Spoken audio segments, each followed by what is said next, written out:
ജിസേട്ടാ ഇപ്പൊ first show കഴിഞ്ഞപ്പോ തന്നെ ഭയങ്കര പോസിറ്റീവ് അഭിപ്രായം വരുന്നു. അപ്പൊ ഈ തേച്ച് മിനുക്കി ഉണ്ടാക്കിയെടുത്തൊരു കാർത്തിക് ഉണ്ടല്ലോ, ഈ നമുക്ക് എവിടെയും മുമ്പത്തെ ഒരു ആസിഫ് അലിനെ കാണാനില്ല, നോട്ടത്തിലും നടപ്പിലും ഇരിപ്പിലും ഒക്കെ പുതിയൊരു ആസിഫ് അലി. അത് കഴിഞ്ഞ് ഈ ട്രോളുകളൊക്കെ വരാൻ തുടങ്ങി, മറ്റേ ലിയോടെ മീൻ വെച്ചിട്ട് ബാഡാസ് മിസ്റ്റർ ലിയോദാസ് ബാഡാസ്. അപ്പൊ അത്ര കാര്യങ്ങളൊക്കെ കണ്ടോ, എങ്ങനെയാ ഈ പുതിയൊരു ആസിഫ് അലിനെ ഉണ്ടാക്കിയെടുക്കാനുള്ള ശ്രമങ്ങൾ?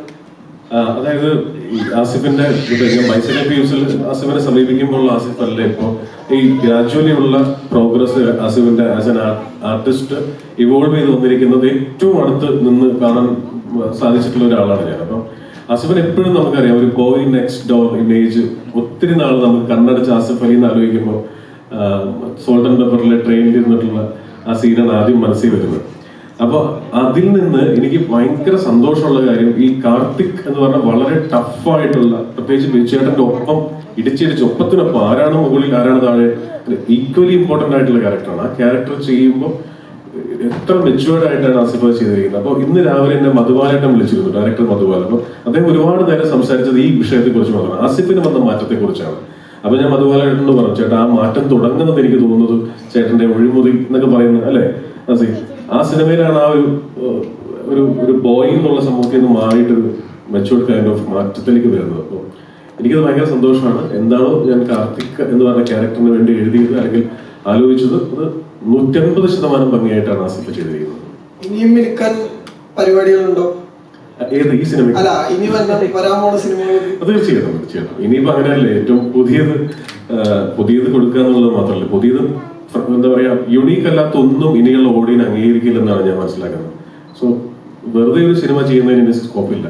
യുണീക്ക് ആയിട്ടുള്ള ഈ പറഞ്ഞ പോലെ തേച്ചു മിനുക്കി ഫൈനൽ മറ്റേ ഡ്രാഫ്റ്റും കൊണ്ട് ഫൈനൽ ഡ്രാഫ്റ്റുമായിട്ട് ഷൂട്ടിന് പോകാൻ പറ്റുള്ളൂ, അല്ലാതെ സെറ്റിൽ പോയിട്ടുള്ള പരിപാടികൾ ഇനി നടക്കുമെന്ന് തോന്നുന്നില്ല.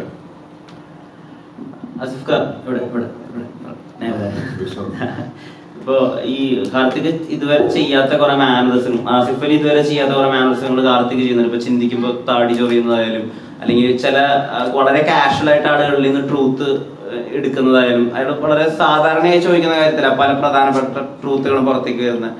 ഈ അതൊക്കെ ഇങ്ങനെ സ്വാഭാവികമായിട്ട് സംഭവിക്കുകയാണോ അതോ ഇതിന് ഒരു പുഷ് കൊടുത്തിട്ടുണ്ട് ആക്ടർ എന്നുള്ള രീതിയിൽ? ഇല്ല, ഉറപ്പായിട്ടും അത് സ്വാഭാവികമായിട്ട് സംഭവിച്ചതാണ്. ഞാൻ അങ്ങനെ ഒരു ഭയങ്കര ക്യാരക്ടർ ഡീറ്റെയിലിങ്ങിലൊന്നും ഞാനായിട്ട് എഫേർട്ട് എടുത്തിട്ടില്ല. പക്ഷെ ജിസിന്റെ സ്ക്രിപ്റ്റിലും നറേഷനിലും ഓരോ ദിവസം ഷൂട്ട് ചെയ്യുമ്പോൾ എടുക്കുന്ന ഓരോ ഷോട്ടിലും ഡിസ്ക്രിപ്ഷൻ ഉണ്ടായിരുന്നു. കാർത്തിക് എന്താണ്, കാർത്തിക് എന്നല്ല ഓരോ ക്യാരക്ടേഴ്സിനും ഐഡന്റിറ്റി ഫീൽ ചെയ്യുന്നത് അതുകൊണ്ടാണ്. വളരെ ക്രിസ്റ്റൽ ക്ലിയർ ആയിട്ടുള്ള ഐഡിയ ജിസിനുണ്ടായിരുന്നു, ഓരോ ക്യാരക്ടേഴ്സിന്റെയും സ്വഭാവ രീതിയും സംസാരിക്കുന്ന രീതിയെല്ലാം. അപ്പൊ അത് ഞങ്ങളെല്ലാവരും ഫോളോ ചെയ്തെന്ന് മാത്രം. പിന്നെ ഞാൻ ഈ സിനിമയുടെ ആദ്യത്തെ ഇന്റർവ്യൂസിലൊക്കെ പറഞ്ഞു, എനിക്ക് പോലീസ് വേഷം ചെയ്യാൻ ഭയങ്കര പേടിയായിരുന്നു. എൻ്റെ ഒരു വലിപ്പമൊക്കെ വെച്ച് ഞാൻ പോലീസുകാരനായാലും എങ്ങനെ ഇരിക്കും എന്നുള്ള ഒരു കോംപ്ലക്സ് എനിക്ക് എപ്പോഴും ഉണ്ടായിരുന്നു. പക്ഷെ കുറ്റവും ശിക്ഷയാണ് ആ പേടി എനിക്ക് മാറ്റി തന്നത്. ഇതിലേക്ക് വന്നപ്പോൾ ഒരു ഏറ്റവും വലിയ ടാസ്ക് ബിജു മേനോന്റെ സൈഡിൽ നിൽക്കുക എന്നുള്ളതായിരുന്നു. പോലീസ് യൂണിഫോം ഇട്ടിരിക്കുന്ന ബിജു മേനോ എന്ന് പറഞ്ഞാൽ നെറ്റിപ്പട്ടം കിട്ടിയ ആനയെ പോലെയാണ്. അപ്പൊ അതിന്റെ സൈഡിൽ നിൽക്കുക എന്നുള്ളത് വലിയൊരു വെല്ലുവിളിയാണ്. അവിടെ നിന്ന് കണ്ണ് എന്റെ അടുത്തേക്ക് ഡിമാൻഡ് ചെയ്യുക എന്ന് പറയുന്നത് ഒരുപാട് എഫേർട്ടുള്ള ഒരു കാര്യമായിരുന്നു. അപ്പൊ അത് പക്ഷെ ആ കാർത്തികിന്റെ ക്യാരക്ടറൈസേഷനിലൂടെ എനിക്ക് കിട്ടിയതാണ്. അത് സിനിമ കണ്ടു കഴിയുമ്പോൾ എനിക്കും അതൊരു അത്ഭുതമായിട്ട് തോന്നുന്നു.